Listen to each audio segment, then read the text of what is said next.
I was flat on my back on an exam table, my feet resting in stirrups, wearing nothing but a thin blue paper gown that crinkled every time I breathed. The overhead lights were too bright, the kind of white that makes you feel like you're already somewhere between this world and the next.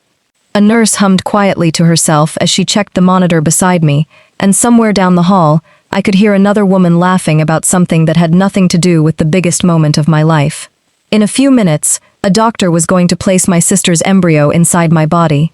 Not mine and a husband's, not mine and a man I loved, my sister's, Michelle's, the woman who used to French braid my hair before school when our mother couldn't get out of bed, the woman who paid my rent the year my marriage fell apart and never once brought it up again. I was about to carry her child because her body couldn't, and in that moment, lying there under those lights, I felt like the luckiest sister alive. I thought I was about to give her the one thing she wanted more than anything else in this world. I had no idea I was about to find out she'd been keeping 2 secrets from me, secrets so heavy that when they finally came out, they would nearly break us both. My phone buzzed in my bag on the chair beside the table. I ignored it. I'd told everyone I loved to leave me alone for the next hour. Then it buzzed again. And then, from the same chair, Michelle's phone lit up right beside mine. I turned my head just enough to see the screen glowing. Sloan Cancer Center. I remember blinking at it, thinking I'd read it wrong, thinking maybe it was a wrong number, or some appointment reminder for someone else in her contacts.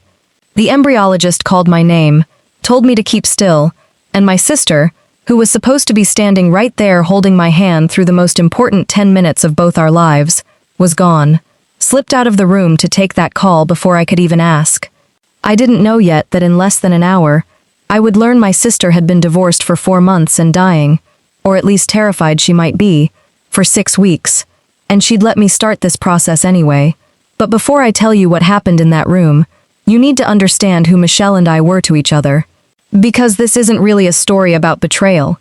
It's a story about a woman who loved her sister so much she lied to her, and a sister who had to decide if that kind of lie could ever be forgiven.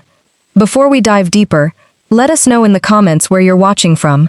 We'd love to hear from you. And don't forget to hit that subscribe button so you never miss any of our upcoming videos. My name is Andrea Coleman. I'm 34 years old. I work as a school nurse at a middle school in Whitehaven, on the south side of Memphis, and until 8 months ago, I didn't think I'd ever agree to something as terrifying as carrying another human being's baby in my own body. Michelle is my older sister, 13 months older, which our mother used to say meant we were practically twins who took the scenic route. Growing up, there wasn't a version of my life that didn't have Michelle in it, usually a half step ahead of me, clearing a path. Our mother, Loretta, raised us alone in a 2-bedroom shotgun house on Horn Lake Road. She worked nights at a laundry service, and days cleaning offices downtown, and by the time I was old enough to understand what exhaustion looked like on a grown woman's face, I understood it was permanent on hers. Michelle, even as a kid, stepped into the gap. She got me up for school. She braided my hair in the kitchen, while our mother slept off a night shift in the next room, humming some old church song under her breath, pulling my scalp just tight enough that I'd fuss, and she'd laugh and say, "Hold still, Andrea. Beauty takes sacrifice." When I was 9 and Michelle was 10, our mother collapsed at work. Heart problems nobody caught until it was almost too late. Michelle sat with me in the hospital waiting room, my hand in hers, and told me, "Whatever happens, I got you. That's not gonna change." Our mother survived that scare, but it changed something in Michelle. She stopped being a big sister who happened to be a year older and became something closer to a second mother. By the time we were teenagers, she was the one signing my permission slips when our mother worked doubles. She was the one who taught me how to drive in the church parking lot on Sunday afternoons. She was the one who sat up with me the night my high school boyfriend broke my heart, not saying much, just handing me tissues and reminding me I was going to be fine, long before I believed it myself. Our mother passed when I was 26, and Michelle was 27. Congestive heart failure. This time for good. I remember standing at the funeral, and it was Michelle who held my arm the whole service, Michelle who thanked people at the repast while I sat in the corner unable to form sentences, Michelle who, 3 days later, showed up at my apartment with a casserole dish and said, "Okay, now it's just us, so we take care of each other. Understand?" I tell you all of this because I need you to understand that when Michelle asked me, 8 months ago, to carry a baby for her, my answer was never really in question. Not because I owed her, though I did, more than I could ever repay, but because that's who we were to each other. When one of us needed something, the other one showed up. No negotiation, no hesitation. Michelle married Terrence Reed when she was 31. I remember the wedding like it was slides from someone else's movie. Michelle in a mermaid gown, she'd altered herself because she couldn't afford the boutique alterations. Terrence in a tailored gray suit, looking like a man who already knew he'd landed exactly where he wanted to be. Terrence was a real estate broker, handsome in that magazine-ed way, always the best-dressed man in any room he walked into, always quick with a compliment that somehow also mentioned his own success. My mother used to say, before she passed, she got to meet him twice. That man loves himself something powerful, but I suppose he'll love her too, long as she keeps making him look good. For a while, it seemed like she was right. Michelle became a paralegal at a downtown firm, worked her way up, and between the two of them, they built a life that looked, from the outside, like something out of a magazine spread. A brick house in Cordova with a wraparound porch. 2 cars in the driveway that both got washed every Saturday. Church on Sundays, brunch after. Michelle posted pictures of banana pudding she'd made from scratch, of Terrence grilling in a Memphis Grizzlies apron, of the two of them at galas for his brokerage. If you'd asked me, back then, whether my sister was happy, I would have said yes without a second thought. It was 3 years into the marriage that things started to change, though I didn't understand what I was seeing at the time. Michelle had a hysterectomy after a series of complications, fibroids that had gone untreated for too long, an emergency surgery that saved her life but took away, permanently, any chance of carrying a pregnancy herself. I remember sitting in the recovery room with her, watching her stare at the ceiling, with an expression I'd never seen on her face before. Not sadness exactly, something quieter and more frightening than sadness, like she was doing math in her head, and the numbers weren't adding up in her favor. I always wanted kids, she told me that day, her voice flat, still thick from the anesthesia. Not like, someday kids. I mean, I had names picked out. I had a whole... She stopped herself, pressed her lips together, and looked away from me toward the window. Never mind. I didn't push her that day. I wish now that I had. Over the next 3 years, I watched a version of my sister emerge that I didn't fully recognize. Someone quieter at family dinners. Someone who left the room a beat too fast whenever a friend announced a pregnancy. Someone whose smile in photographs started to look just slightly rehearsed. Terrence, for his part, seemed to grow more distant too, though I chalked it up to his work. He was expanding his brokerage, taking on more properties, spending long hours networking, as Michelle put it, at events I was never invited to, and, increasingly, that she wasn't either. It was on a Tuesday evening in February, over a pot of red beans and rice at my kitchen table, that Michelle finally said the words that would change the next year of both our lives. "I want to ask you something," she said, and her hands were shaking slightly around her glass of sweet tea. "And I need you to really think about it before you answer. Don't just say yes because you're my sister. Michelle, you're scaring me. I want to have a baby," she said. "Terrence and we've been trying to figure it out for 2 years now. Adoption, surrogacy agencies, all of it. The agencies want more money than we have. Adoption's got a wait list years long, and even then..." She stopped, swallowed hard. "Andrea, I want this baby to be mine. Biologically, I still have viable eggs, they confirmed that last year. I just don't have a uterus that can carry them anymore." I remember setting my fork down very carefully, because my hands had started to shake too. "You want me to carry your baby?" She nodded, and for the first time in longer than I could remember, I watched my strong, unshakable big sister cry in front of me without trying to hide it. "I know what I'm asking. I know it's not small. I know your body, your job, your whole life for the better part of a year. I would never ask if I had another option. But Andrea, you're the only person on this earth I trust enough to ask.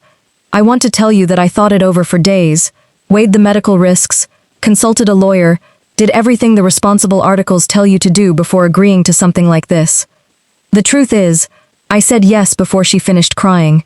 Because somewhere in the back of my mind, I was 9 years old again in a hospital waiting room, and she was squeezing my hand telling me she had me, And it didn't matter what happened next. This was Michelle.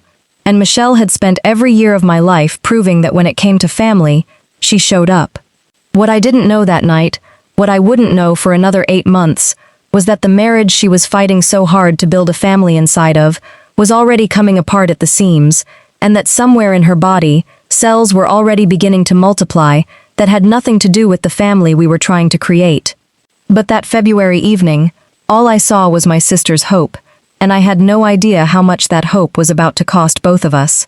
The process, once we agreed to it, moved faster than I expected. Michelle's reproductive endocrinologist, a soft-spoken woman named Dr. Ansa, walked us through the logistics. Michelle's eggs had already been retrieved and frozen the year before, back when she and Terrence first started exploring surrogacy, fertilized with Terrence's sperm into a small handful of viable embryos. All that remained was to prepare my body to receive one. That meant weeks of hormone injections, estrogen patches on my stomach that left faint red marks like tally marks counting down to something, progesterone shots in my hip that Michelle, in the early weeks, insisted on giving me herself, her hands steady even when mine weren't. There was something almost sacred about those evenings, Michelle kneeling beside me on my couch, alcohol swab in one hand, syringe in the other, counting down from 3 before the needle went in, both of us laughing through the sting because laughing felt better than acknowledging how strange and enormous what we were doing actually was. "You know I'm going to owe you for the rest of my life," she said one of those nights, capping the used needle. "You've been paying me back since I was 9, I told her. "I think we're square." She smiled at that, but it didn't quite reach her eyes, and I remember noticing that, and letting it go, the way you let go of 100 small things when you trust someone completely. Looking back now, I can see all the places where the cracks were already showing. I just didn't know how to read them yet. The first thing I noticed was Terrence's absence. Not just from the injections, I didn't expect him at every appointment, but from all of it. Every ultrasound, every consultation with Dr. Ansa, every conversation about timelines and protocols, it was just Michelle and me. When I asked about him, Michelle had an answer ready every time, smooth as a stone worn down by a river. "He's got 3 closings this week. He's out at a conference in Nashville. You know how he gets around doctors' offices, faints at the sight of a needle, remember at my hysterectomy?" I did remember that actually. Terrence had gone pale and had to sit down in the hallway during her pre-op consult, so his absence didn't strike me as suspicious at first. It struck me as Terrence, self-centered in the particular way handsome, successful men often are, more comfortable showing up for the finished product than the messy process of making it. The second thing I noticed was smaller, easier to miss. Michelle had always kept a photograph on the mantel in her living room, her and Terrence at their wedding, the two of them mid-laugh, her head thrown back, his hand at her waist. I'd walked past that photograph 100 times over the years. One Sunday in March, helping her clean before Easter, I noticed the mantel was bare where it used to sit. A slightly less faded rectangle of wood, marked where the frame had been. "Where's your wedding picture?" I asked, half paying attention, dusting the bookshelf beside it. "Getting the frame fixed," she said, not looking up from the vacuum cord she was untangling. Glass cracked. I didn't think anything of it. Why would I? You don't go looking for lies in the people who raised you.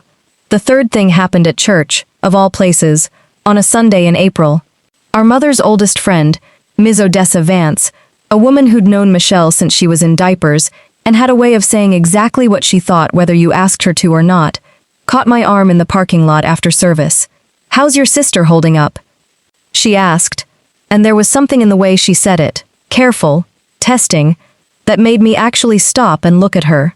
"She's good, excited. We're doing the transfer soon." Ms. Odessa's mouth pressed into a thin line. Well, tell her Odessa's praying for her. For everything she's dealing with." And then, before I could ask what exactly she meant by everything, she squeezed my arm and walked off toward her car, leaving me standing there in the church parking lot, with a knot forming in my stomach that I couldn't yet name. I called Michelle that night and asked her, straight out, if everything was okay with her and Terrence. "Why would you ask that?" Her voice had an edge to it I wasn't used to hearing directed at me. "Ms. Odessa said something at church. About praying for you. For everything you're dealing with." There was a pause on the line, just long enough that I felt it in my chest before Michelle spoke again. Odessa's a sweet old woman who doesn't have enough going on in her own life, so she worries about everybody else's, Michelle said, with a laugh that came out just a half second too late, just a half tone too bright. I'm fine, Andrea. I'm better than fine. I'm about to become a mother. Please don't let anybody put doubt in your head right before the biggest thing we've ever done together. I let it go. I told myself I was imagining things. That stress made people see shadows where there weren't any. I had no idea that the shadow I was seeing had a name, Sloan Cancer Center, and that it was already casting itself over my sister's life, 6 weeks before that phone would ring in the exam room and change everything. But that wasn't even the worst of what she was hiding. By the time May arrived and Dr. Ansa scheduled the embryo transfer, I'd built up an entire narrative in my head to explain away every strange thing I'd noticed. Terrence was busy. The photograph frame really had cracked. Miss Odessa was an old woman with too much time and too little discretion. I wanted so badly to believe those explanations, because the alternative, that my sister, the person who had never once lied to me in 34 years, might be keeping something enormous from me, wasn't a thought I knew how to hold. The night before the transfer, Michelle came over to help me pack a bag for the 2 days of bed rest the clinic recommended afterward.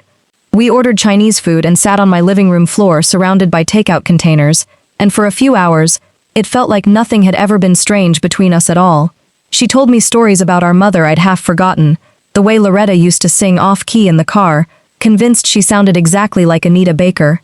The way she'd cried actual tears the day Michelle got her first job offer. She'd have lost her mind over this, Michelle said, gesturing vaguely between us, meaning the pregnancy, meaning the whole arrangement. Her girls, taking care of each other like this. She'd have had opinions, I said, about everything, the hormone brand, the doctor's bedside manner. Michelle laughed, a real laugh this time, the kind I hadn't heard from her in weeks, and for a moment, I let myself believe that whatever strangeness I'd been sensing really had just been my imagination. Later that night, while Michelle was in my bathroom, her coat slid off the back of my kitchen chair and onto the floor. I bent to pick it up, and a folded piece of paper slipped out of the inside pocket and landed face up on my tile floor. I want to be honest with you about what I did next, because it matters for everything that comes after. I picked the paper up to put it back in her pocket. I wasn't trying to snoop, but my eyes caught the header before I could stop them, the way your eyes catch a word in bold print, even when you're not trying to read it. Final decree of divorce. I stood there in my kitchen, holding a court document with my sister's name and Terrence's name on it, dated 4 months earlier. January. 4 months before this exact night, before this exact bag we were packing for a transfer that was supposed to bring Terrence's biological child into the world. I heard the bathroom door open down the hall, and I did something I'm not proud of. I folded the paper back up exactly as I'd found it, and slid it into her coat pocket, and by the time she came back into the kitchen, I was sitting on the floor again, pretending to organize takeout containers with hands that wouldn't stop shaking. I told myself I'd ask her about it after the transfer. I told myself the timing mattered too much to blow everything up the night before. I told myself a dozen things to justify staying quiet, and every single one of them was really just fear wearing a different coat. Fear that if I said something, she might call the whole thing off, and some deep, tangled up part of me that had spent my whole life being taken care of by this woman didn't know how to risk losing the chance to finally take care of her back.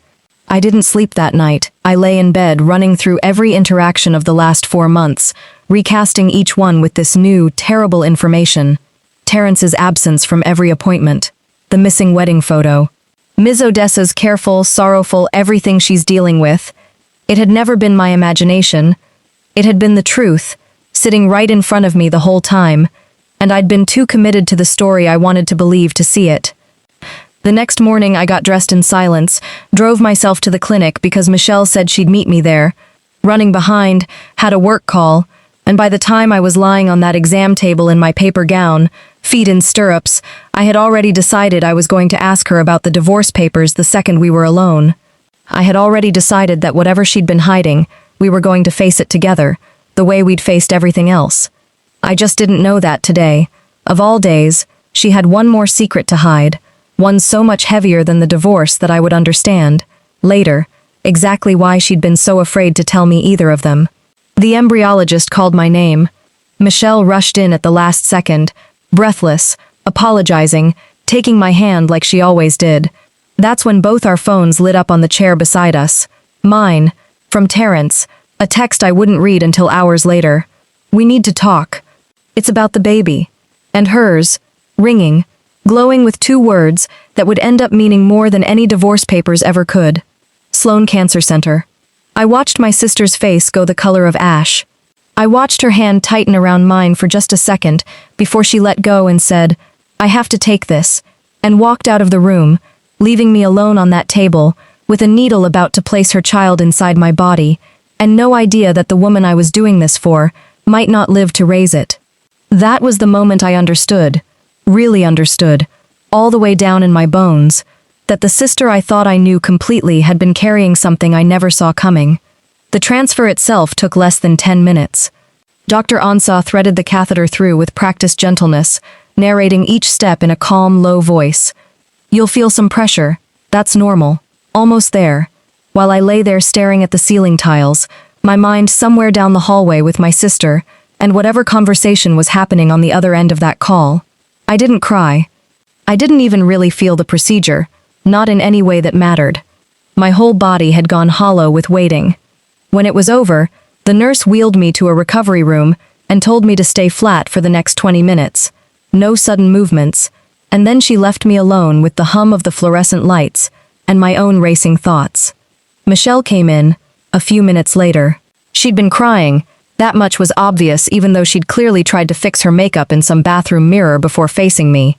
Her eyes were rimmed red, her mascara smudged faintly at the corners despite her efforts, and she was holding both of our phones now, hers and mine, clutched together in one hand like she didn't know what else to do with them. She sat down in the chair beside my bed and didn't say anything for a long moment. I let the silence sit there between us, because some part of me already knew that whatever she said next was going to need all the room it could get. "I need to tell you 2 things," she finally said, "and I need you to let me get through both of them before you say anything. Can you do that for me?" I nodded. My throat had gone tight. "Terrence and I have been divorced since January." There it was. Confirmed, out loud, in a voice that cracked on the word divorced, like it still cost her something to say it. I kept my face as still as I could, because I'd already known, and because I could tell she needed to say the rest before I told her that. "He left in November," she continued, staring down at our phones in her lap rather than at me. "After the 3rd round of embryo retrieval, when Dr. Ansah told us my eggs were still viable, but I needed a gestational carrier, he said," her voice broke, and she pressed her lips together hard before continuing. "He said he didn't sign up to be married to half a wife. That's what he called me, Andrea, half a wife. Because my body couldn't do what other women's bodies do. He said if I wanted a baby that badly, I could figure it out myself, and if the marriage survived that, fine, and if it didn't, that was fine too." I felt something hot and furious rise up in my chest, a feeling I recognized as protective rage, the same feeling I'd had as a kid whenever anyone was cruel to my sister. But I stayed quiet, because she'd asked me to, and because I could see there was more coming. I filed in December. It was final in January. And I know I should have told you the second it happened. I know that. But Andrea, she looked up at me finally, and her eyes were so full of fear and pleading that it stopped whatever anger I had culled in its tracks. "You'd already agreed to do this for me. For us. For a family I thought I was building with him. And I was so scared that if you knew he was gone, you'd think the whole thing was pointless, or crazy, or that I was asking you to carry a baby into some broken situation, and you'd change your mind. And I couldn't. Andrea, I could not lose this too. I'd already lost my uterus. I'd already lost my marriage. I could not lose this baby on top of everything else. I opened my mouth to tell her that I understood, that I was hurt, but I understood, that nothing about a missing husband would have changed my answer. But she held up a hand, and I remembered she'd asked for both things at once, and I closed my mouth again. "The second thing," she said, and her voice dropped so low I had to lean forward to hear it, "is why Sloan Cancer Center was calling." The room went very quiet. Even the hum of the fluorescent lights seemed to fade into the background. 6 weeks ago, I found a lump. I went in for a mammogram, and then a biopsy, and... She stopped, swallowed hard, forced herself to keep going. "It's cancer, Andrea. Stage 2. In my left breast, with some lymph node involvement. They want to start treatment as soon as possible. Chemo, probably surgery after. I don't remember exactly what sound I made. I remember reaching for her hand and gripping it so hard she winced, and I remember her crying harder then, not the careful, contained tears from before, but something raw and shaking, like 6 weeks of held breath finally letting go. "Why?" I managed to say, my own voice barely above a whisper. "Why would you let me do the transfer today? Michelle, if you're sick, if you need to start treatment, why didn't you push everything back? Why would you go through with this today, of all days?" And this is the part of the story that broke my heart wide open, the part where I understood exactly how far my sister's love and fear had carried her. Because the oncologist told me, if I started chemo before we did the transfer, it could damage the embryos we have left, Michelle said. "We only have 3 viable ones, Andrea. 3. And after everything, after Terrence, after the hysterectomy, after finding out I might not even survive to see this treatment through, I could not let cancer take this too. I delayed my own treatment by 6 weeks. I told the oncologist I needed time to get my affairs in order, and I used every one of those weeks to get us to today, to get that embryo inside you, healthy and safe, before I let them poison the rest of my body trying to save it." I stared at her, and something in my chest cracked open, wide and painful, made of both fury and a love so fierce it frightened me. "You risked your life," I said slowly, "so a baby could exist. A baby that might grow up without a mother, if this doesn't go the way we need it to." "I risked 6 weeks," she corrected me, though her voice shook on every word. "The oncologist said 6 weeks wouldn't change my prognosis much, given how we caught it," I asked. I made her tell me the truth before I made that choice. I wasn't reckless, Andrea. I was scared, and I was desperate, and I made a decision I believed I could survive. But I understand if you're angry. I understand if you feel like I used you, like I let you go through weeks of injections and appointments without telling you the 2 biggest things happening in my life. You have every right to be furious with me. I was furious. I want to be honest with you about that, because I think it's important, especially now, looking back, to admit that forgiveness didn't come easily or immediately, no matter how much I loved her. I felt betrayed in a way I didn't have a name for. Not the betrayal of infidelity or theft, but something quieter and more complicated. The betrayal of being protected from a truth I deserved to know, by someone who thought she was doing it out of love. "You should have told me," I said, my voice shaking now too. "Both things, the divorce, the cancer, all of it. You should have told me before I let a doctor put a needle in my hip every night for 2 months. You should have trusted me to still show up for you, even if the truth was messy." "I know," Michelle said, and she was crying openly now, not bothering to wipe her face. "I know, Andrea. I was so afraid of losing you, the way I lost him. I convinced myself that if I told you everything, you'd look at me differently, like I was broken, like I was too much to carry. You are my sister," I said, and even through my anger, the words came out fierce and certain.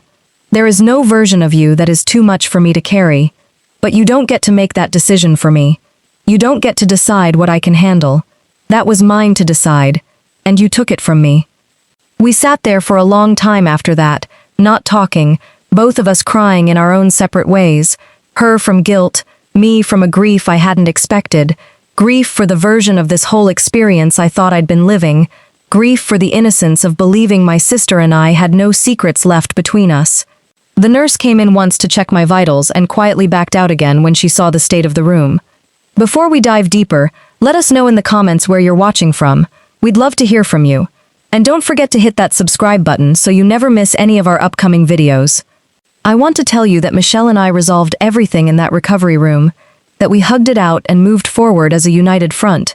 But that's not how real healing works, and I promised myself I'd tell you this story honestly. What actually happened was that I asked the nurse to call me a cab, because I couldn't be in a car with Michelle right then, couldn't sit beside her pretending the last 20 minutes hadn't happened. Michelle didn't argue. She just nodded, wiped her face one more time and said, "I'll call you tomorrow. Please don't shut me out." I didn't answer her. I let the silence be my answer, and I went home to my empty apartment and lay on my couch for the rest of the day, one hand resting on my stomach, where, if the transfer worked, a tiny cluster of cells was already beginning to attach itself to my body. My sister's child, Conceived on the same day, I learned she'd been divorced for 4 months and was dying, or believed she might be, and had let me go through it all without a single word. The next 2 weeks were the hardest of the entire process, and not for medical reasons. Michelle called every day. Sometimes I answered. Sometimes I let it go to voicemail and listened to her messages later, alone, feeling the ache of missing her, even while I was still angry with her. My Aunt Pauline, our mother's younger sister, who'd stepped into something like a matriarch role after Loretta passed, found out what had happened and called me directly. "Your sister made a mistake in how she handled it," Pauline said, in that particular tone she used when she was choosing her words with extra care. "But Andrea, baby, think about what she was carrying. A husband who called her half a woman, a diagnosis that could have ended everything she'd been fighting for. She wasn't trying to hurt you, she was drowning, and she thought if she let you see how bad it was, you'd let go of the rope." "I would never have let go," I told her, my voice cracking. "That's what hurts the most, Aunt Pauline. She didn't trust me enough to find out." "Sometimes," Pauline said gently, "the people who love us hardest are the ones most afraid of losing that love. She wasn't protecting herself from your judgment, baby. She was protecting herself from the possibility that even you might not be able to carry all of it." I sat with that for a long time after we hung up. I didn't forgive Michelle that day, but something in me softened, just slightly, enough to let me pick up her call the next time it came. Terrence, meanwhile, had gone strangely quiet after that single text. "We need to talk. It's about the baby," the one I'd finally read hours after the transfer, sitting alone in my apartment. I didn't respond to it right away. Part of me wanted to ignore him entirely, but a bigger part of me, the nurse in me, the part trained to think 3 steps ahead about medical and legal consequences, knew that a man who'd once been married to Michelle, and whose biological material was now growing inside my body, was not someone I could simply ignore. Whatever he wanted, it was coming, whether I answered that text or not. I had no idea, in that moment, just how much trouble those 5 words were about to cause, or that the real fight over this baby hadn't even started yet. 2 weeks after the transfer, I went in for the blood test that would confirm whether the embryo had implanted. Michelle wanted to come with me. I told her no, not yet, and she accepted that without argument, which told me more than any apology could have. The old Michelle, the one from before all this, would have pushed, would have insisted, would have found some gentle but immovable way to be there anyway. This Michelle, humbled and frightened of losing me further, simply said, "Okay. Will you call me the second you know?" I sat in the clinic parking lot afterward, waiting for the results to hit the patient portal on my phone, and when the notification finally came through, HCG levels consistent with early pregnancy, I sat there and cried in a way I hadn't let myself cry since this whole complicated saga began. Not because I was happy, exactly, though I was, not because I was scared, though I was that too. I cried because in that moment, everything became real and irreversible in a way it hadn't been before. I was pregnant, with my sister's child, conceived under a cloud of secrets that were only just beginning to clear, growing inside a body that had spent the last 2 weeks in a private war with the woman who'd asked me to carry it. I called Michelle from that parking lot. She picked up on the first ring, like she'd been sitting with the phone in her hand. "It worked," I said, and I heard her whole body seem to exhale on the other end of the line, a sound like relief given shape. "Oh, thank God," she whispered. "Andrea, thank you. Thank you so much. I don't have the words for what this means to me."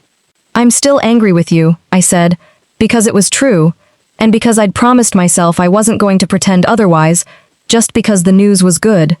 "This doesn't erase what happened." "I know," Michelle said quietly. "I'm not asking it to. I'm grateful. However angry you are, I'm still grateful, every single day, that you're the one carrying this baby." We were quiet on the phone for a moment, both of us absorbing the strange, tangled shape of what we'd built together, joy and hurt occupying the same space, refusing to cancel each other out. "You start chemo next week," I said. It wasn't a question. "Monday," she confirmed. "First round." "I'm coming with you," I said, and I meant it as both an offering and a boundary. "I will show up for you, even now, even angry, because that's who we are to each other. But you don't get to keep things from me again." "You don't have to do that," Michelle said, though I could hear in her voice that she wanted me to insist. "I know I don't have to," I said. "I'm choosing to. There's a difference, Michelle. I need you to understand that from here on out, everything I do for you from now on, I'm choosing it with full information, not because you decided for me what I could handle." There was a long pause, and then Michelle said, in a voice thick with tears, "Deal." I didn't know it yet, but that phone call in the parking lot was the beginning of the hardest 6 months of both our lives. A pregnancy carried under the shadow of chemotherapy, a family forced to choose sides, and a man who was about to resurface with an agenda that had nothing to do with love and everything to do with what he thought he was still owed. But that's a story for the next part. Chemotherapy has a rhythm to it if you spend enough time around it, and by the third round I'd learned all of it. The particular quiet of the infusion center on Monday mornings, the beeping of the IV pumps, the way the nurses moved between patients with a gentleness that never quite masked how tired they were. I sat beside Michelle every single time, my own belly starting to round out under my scrubs by the second month, an odd and almost unbearably tender picture, a pregnant woman holding the hand of a bald, exhausted cancer patient, the two of them sisters, the two of them somehow building a family out of the wreckage of everything that had gone wrong. Michelle lost her hair after the second round. She cried about it once, alone in her bathroom, not realizing I could hear her through the door, and then she came out 20 minutes later with her chin up and a scarf wrapped around her head, and she never let me see her cry about it again. "Vanity's a luxury I can't afford right now," she told me, catching her own reflection in my hallway mirror one evening. "Besides, bald looked good on Grace Jones. I'll manage." That was Michelle, though. Humor stitched over pain like a bandage, the same way she'd always handled hard things, going all the way back to being a 10-year-old girl, braiding her baby sister's hair in a kitchen that smelled like exhaustion. I understood her better in those months than I think I ever had before, watching her fight 2 battles at once, one for her own life, one for the life of a child she might not live to raise, and never once let either battle stop her from showing up for the other. But not everyone in our family handled the truth as gracefully as Michelle handled her diagnosis. Our Aunt Pauline, as I mentioned, sided with Michelle almost immediately, gentle in her defense but firm. She'd lost her own sister, our mother, and I think some part of her simply could not stomach watching 2 sisters stay divided while one of them might be dying. She started coming to some of the chemo appointments too, sitting on Michelle's other side, bringing crossword puzzles and gossip from the church mother's board to keep Michelle's mind occupied during the long infusion hours. My cousin Renata, Pauline's daughter, took a different position entirely. Renata had never particularly liked Terence. She'd called him all shine, no substance since the wedding, but she also felt strongly that what Michelle had done to me was its own kind of betrayal, regardless of the reasons behind it. "You realize she used you," Renata told me bluntly, over coffee one Saturday, when I confided in her how conflicted I still felt. "I don't care how sick she is, Andrea. She let you go through weeks of hormone shots without telling you her husband left her, and she might be dying. That's not just keeping a secret, that's manipulation with a sympathetic face on it." "She was scared," I said, though even as I said it, I heard the way it sounded like an excuse, and some small, stubborn part of me wondered if Renata had a point I wasn't ready to fully sit with. "Being scared doesn't give you the right to make someone else's medical decisions for them without full information," Renata said. "You could have said no to any of it if you'd known. She took that choice away from you." I didn't have a good answer for that, then or for a long time after. What I had instead was a pregnancy that was advancing whether I'd resolved my feelings or not, and a sister whose life might depend on the next several months going as smoothly as possible, and a decision, made somewhere deep and instinctive, to set the argument aside for now and pick it back up later, when there was room for it that didn't come at the cost of Michelle's health. I want to be honest, though. Some nights, lying awake with my hand on my belly, feeling the first flutters of movement that weren't mine, and never would be, I let myself feel the full weight of what Renata had said. I had been managed. Cared for deeply, yes, but managed all the same, shaped around a truth Michelle had decided I couldn't handle. That kind of hurt doesn't heal in a straight line. It comes back at odd hours, in the middle of ordinary moments, and you have to keep choosing, over and over, whether to let it define the relationship or to set it down and pick love back up instead. I chose love, most days. Not because I'd stopped being hurt, but because I understood, more and more as the months passed, that Michelle's fear had never been about controlling me. It had been about losing everything at once, and trying, in her own flawed and human way, to hold on to at least one piece of the future she'd been planning. By the 5th month of my pregnancy, Michelle had finished chemotherapy and was scheduled for a lumpectomy. With her oncologist cautiously optimistic about her prognosis, the tumor had shrunk significantly, the lymph node involvement appeared contained, and if the surgery went as planned, she'd be looking at radiation as a final step, rather than anything more aggressive. For the first time in months, I let myself believe we might actually get the ending we'd both been hoping for. A healthy baby, a healthy Michelle, a family rebuilt on more honest ground than the one it had started on. That was when Terrence resurfaced. He'd been mostly a ghost since that first text. "We need to talk. It's about the baby." Sending the occasional message that I ignored. Calling Michelle's phone a handful of times that she let go to voicemail. I think, honestly, both of us had started to believe he'd decided it wasn't worth the trouble, that his ego had absorbed the blow of the divorce, and moved on to whatever came next for a man like Terrence. We were wrong. He showed up at Michelle's house on a Sunday afternoon in October, unannounced, while I was there helping her go through paperwork for her upcoming surgery. I remember the sound of his car in the driveway before I saw him, the particular low rumble of the black Audi he'd always been so proud of, and the way Michelle's whole body went rigid at the sound of it, like a woman bracing for impact. "What is he doing here?" she said, not really a question, already moving toward the door. Terrence stepped inside without waiting to be invited, dressed like he'd come from a business meeting rather than a confrontation with his ex-wife, and his eyes moved from Michelle's scarf-wrapped head to my visibly pregnant belly with an expression I couldn't quite read, something between calculation and discomfort. "I heard you were pregnant," he said to me, ignoring Michelle entirely for the moment, like she wasn't standing right there in her own living room. "I heard the transfer worked. That's not really your business anymore, Terrence," I said, keeping my voice level even as my heart started pounding. "Actually," he said, and there was something in the way he smiled then, small and confident, that made my stomach drop. "It is my business. That's my biological child you're carrying, Andrea. Mine and Michelle's, made from embryos created while we were still married. I've spoken to a lawyer. I have every right to be part of that child's life." Michelle's face went pale beneath the scarf. "You cannot be serious," she said. "You left, Terrence. You told me I was half a wife and you walked out.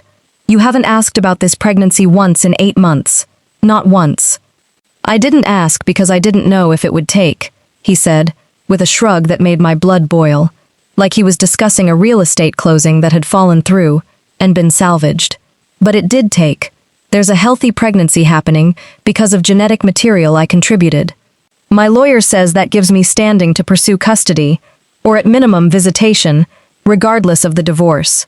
"Your lawyer is wrong," I said, before Michelle could respond, my nurse's brain already running through everything I knew about surrogacy law from the mountain of paperwork I'd signed at the start of this process.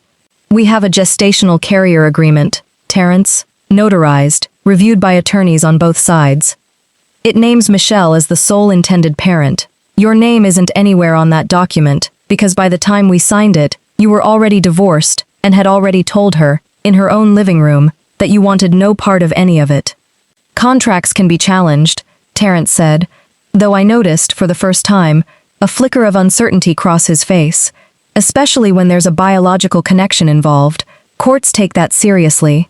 "What courts take seriously," Michelle said, her voice shaking but growing stronger with every word, "is a father who abandoned the process entirely, who called his wife half a woman for needing help conceiving, who filed nothing, contributed nothing, showed up to nothing, and who is now, 8 months later, only interested in a child he has never asked a single question about.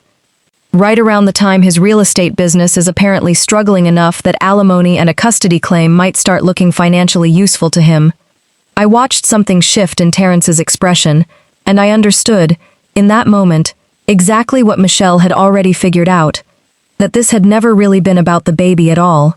It was about leverage, about a man whose business, I would later learn through Renata's careful digging, had taken a serious hit that year, whose reputation among Memphis's real estate circles had started to sour after 2 deals fell through under questionable circumstances, and who had apparently begun to see his ex-wife's pregnancy, a pregnancy he'd wanted nothing to do with when it was simply hard and uncertain, as a potential source of financial relief, now that it represented a living, breathing child a court might force Michelle to share resources over. "Get out of my house, Terrence," Michelle said, and her voice didn't shake at all this time. "You'll be hearing from my attorney." He left, but not before turning back at the door and saying, with a coldness that made my skin crawl, "This isn't over, Michelle. That's my kid too, whether you like it or not." The door shut behind him, and Michelle sank down onto her couch, her hands pressed over her face, her whole body trembling. I sat down beside her and put my arm around her shoulders, feeling my own daughter, because we'd learned by then it was a girl, shift and turn inside me, oblivious to the storm swirling around the family she hadn't even been born into yet. "He can't actually take her from me, can he?" Michelle whispered. "After everything, after all of this, he can't just walk back in and take her." I didn't have an answer for her that would guarantee anything, and I wasn't going to lie to my sister again, not after everything lying had already cost us. "I don't know," I told her honestly. "But I know we're not going to let him do it without a fight. Both of us, together." I had no idea, sitting on that couch, just how much that fight was about to cost, or how it would end up revealing one final secret that would change everything we thought we understood about Terrence's real motives. Michelle's attorney was a woman named Carla Whitfield, sharp-eyed and unhurried in the way of people who have seen every version of a fight before and know exactly which ones are worth taking seriously. We met with her the following week, in a conference room that smelled like burnt coffee. Michelle's scarf-wrapped head bowed over a stack of documents, while Carla walked us through exactly where we stood. "The gestational carrier agreement is solid," Carla said, tapping the folder in front of her. "Andrea, you signed as gestational carrier with no parental claim.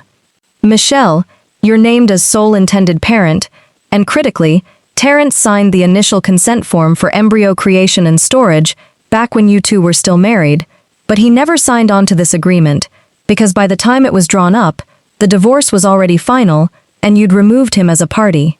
That matters, a lot.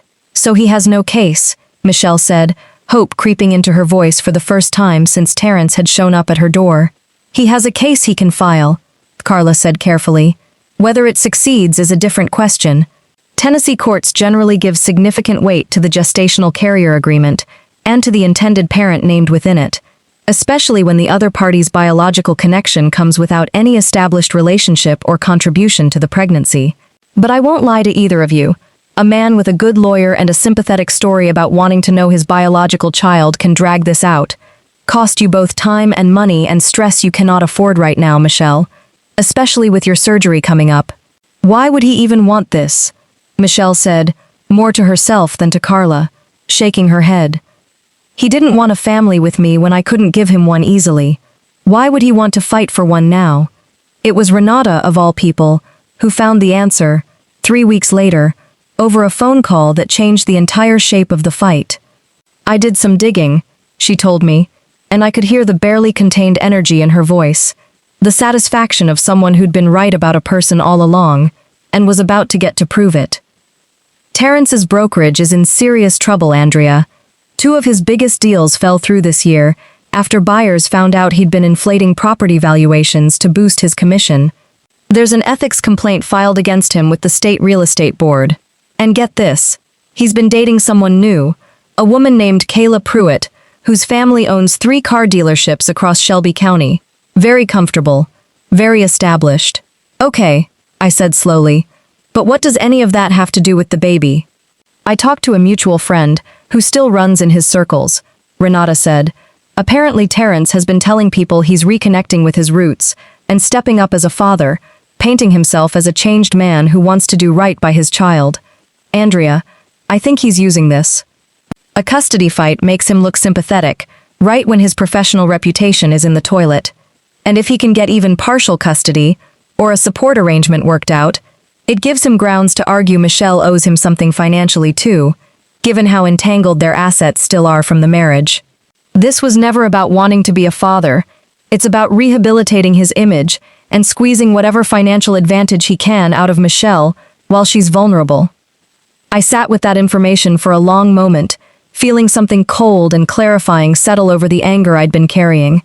It was one thing to imagine Terrence as a man who'd changed his mind, however belatedly, about wanting to be part of his biological child's life.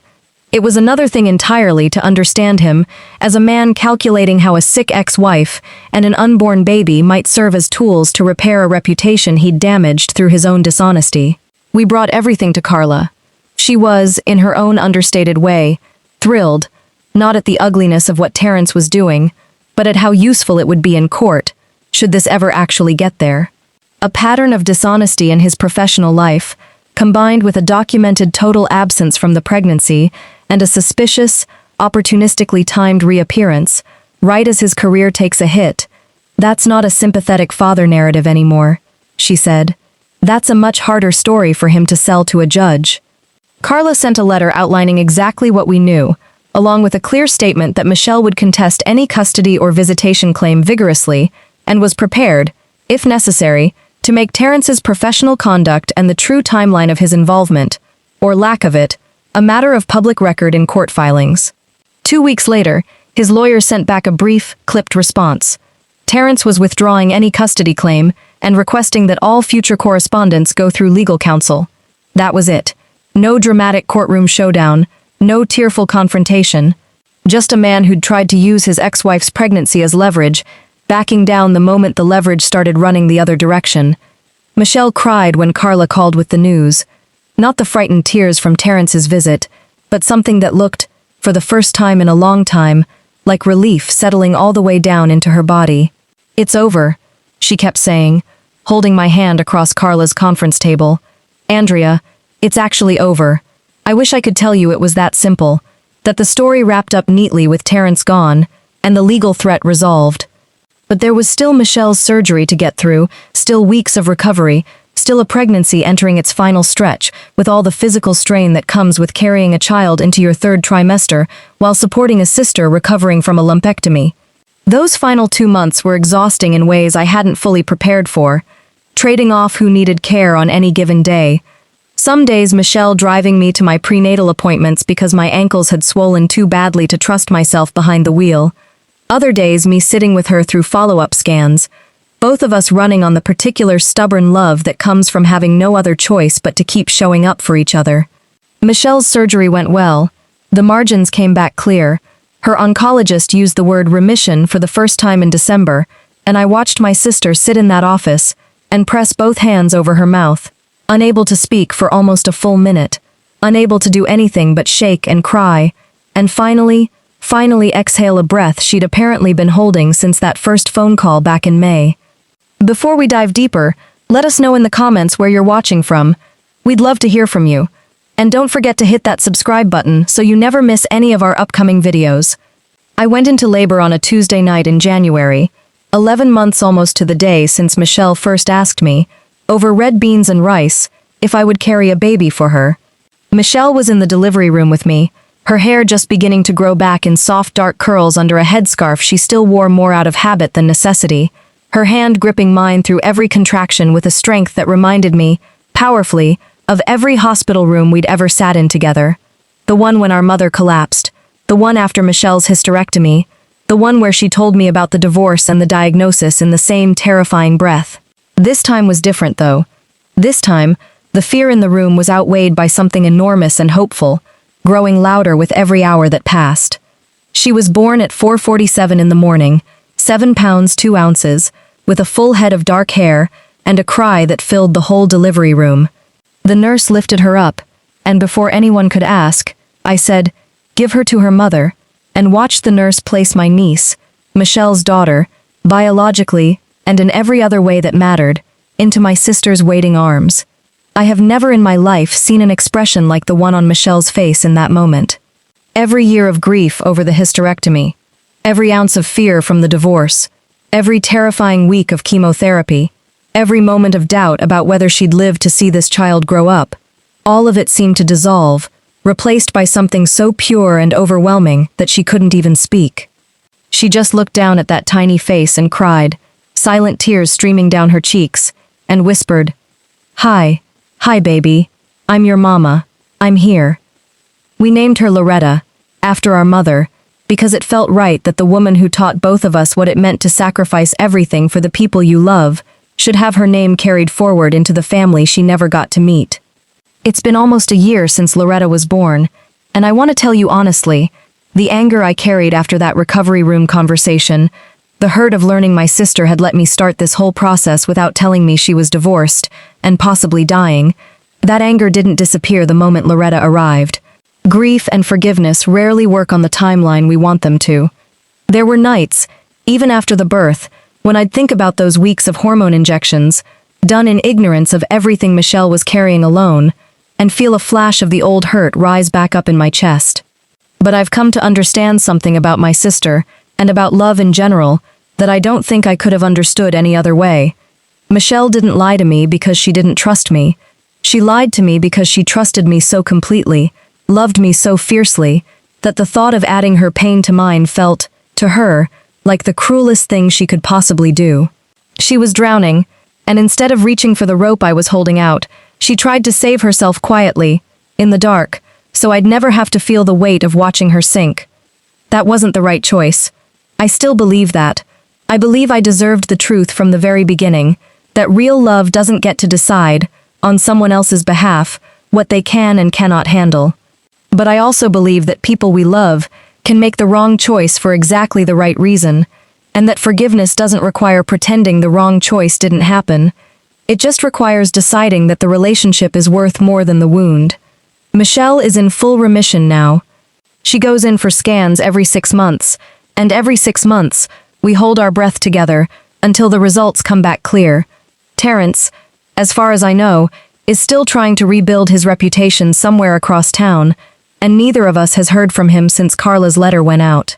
Loretta just turned 11 months old, and she has her grandmother's stubborn chin and her mother's exact laugh, and every single time I hear that laugh, I think about a hospital gown, a ringing phone, and a truth I almost didn't get to hear in time.